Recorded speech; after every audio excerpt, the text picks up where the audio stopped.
Neno la leo linasema msamaha. Msamaha ni hali ya kuachilia, ni hali ya kutokana na vitu ndani yako, ni hali ya kutokuhesabu mabaya uliyotendewa, ni hali ya kutokukaa na vitu vinavyokuumiza. Msamaha ni hali ya kuachilia. Watu wengi wamepotea njia, watu wengi wameishi na magonjwa kwa sababu hawasamehe. Ndoa nyingi zimevunjika kwa sababu waliposalitiana, yule msaliti alibaki na kumbukumbu ya kwamba mwenzangu ameniumiza, ngoja nilipize, na hata kama sitalipiza nitakumbuka namna alivyonitenda, na mwisho wa siku ndoa hizo zimekuwa hazina afya, zina migogoro. Muulize mwenzio, umemsamehe aliyekuumiza? Mtu mwenye moyo wa msamaha huwa ameambatana na moyo wa upendo. Msamaha na upendo hutembea pamoja, hata kwenye mahusiano yako. Haleluya! Unaweza ukawa ulipata mtu sahihi kwenye maisha yako, lakini kwa sababu alikukosea siku moja ukasema sitamsamehe, alafu ukawa umempeperusha yule mtu, ameondoka. Alipoondoka, nikwambie, kama utamsamehe huyo mtu, inawezekana usipate mtu bora kama yule. Kuna watu wengi kutokusamehe kwao kumewafukuzisha watu muhimu kwenye maisha yao, na walipoondoka kwao waliondoka ya kwamba mtu huyu hana moyo wa msamaha, yeye hastahili kuwepo hapo, hivyo ni bora nikatafute mahali pengine. Hivyo alipoenda kutafuta mahali pengine, aliangukia kwenye mikono ya wanyang'anyi. Nikwambie, mteule wa Bwana, wapo watu wanaishi na watu ambao sio watu wao. Ni kwa sababu mwanzo walijeruhiwa, ni kwa sababu mwanzo waliumia, ni kwa sababu mwanzo walikata tamaa.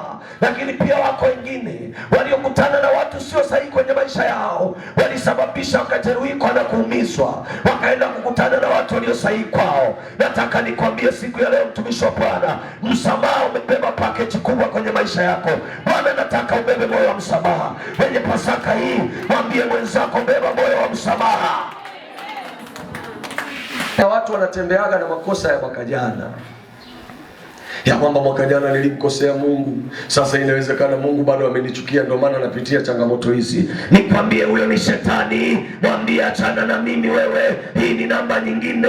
Kwa kupigwa kwake Yesu mimi nimepona. Neno la Mungu imenipa ahadi ya kusamehewa dhambi, mimi nimepewa msamaha. Usitembee kama mwaka jana, usitembee kama jana. Wewe umesamehewa, wewe umeshasamehewa, wewe tembea kingine wewe. Haleluya!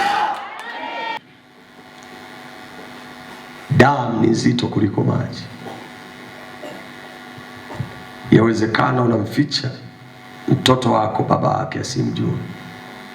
Nikwambie, baba hata akiwa mbaya, mtoto atampenda.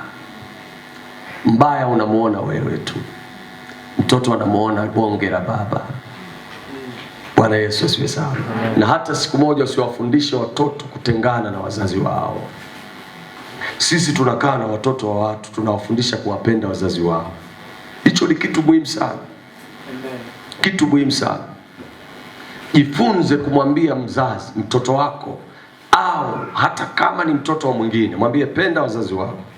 Usianze kuonyesha mapungufu kwa wazazi wao. Bwana Yesu asifiwe sana. Amen. Ni muhimu sana. Amen. Niliona umuhimu wa msamaha. Baba yangu alinifuata kwa sababu alisamehe. Bwana Yesu asifiwe sana. Baba ni baba, hata kama umeachwa mwanangu, hata kama mama umeachishwa watoto wako, baba amekimbia. Mpe heshima huyo mwanaume juu ya wale watoto. Mwambie wazazi wako wapo. Mwambie wazazi wako wapo. Mwambie babako yupo hata kama tulitengana naye. Ugomvi wa mimi na baba yako achana na hao, lakini babako yupo. Jua mzazi anaweza kaa hana fedha, hana mali, lakini mzazi ana neno la uhai kwako. Amen. Bwana Yesu asifiwe sana. Mzazi, Biblia inasema muheshimu baba na mama upate heri na miaka mingi ya kuishi duniani. Mzazi amebeba maisha yako ya duniani. Amen. Tafute baba yako, msamehe. Msamehe huyo baba, msamehe. Msamehe huyo mama yako. Msamehe hata kama alikuacha muda mrefu. Kuna milango itafunguka. Yawezekana baba ameondoka. Yawezekana baba alikuacha. Unaye baba yako Yesu aliye hai.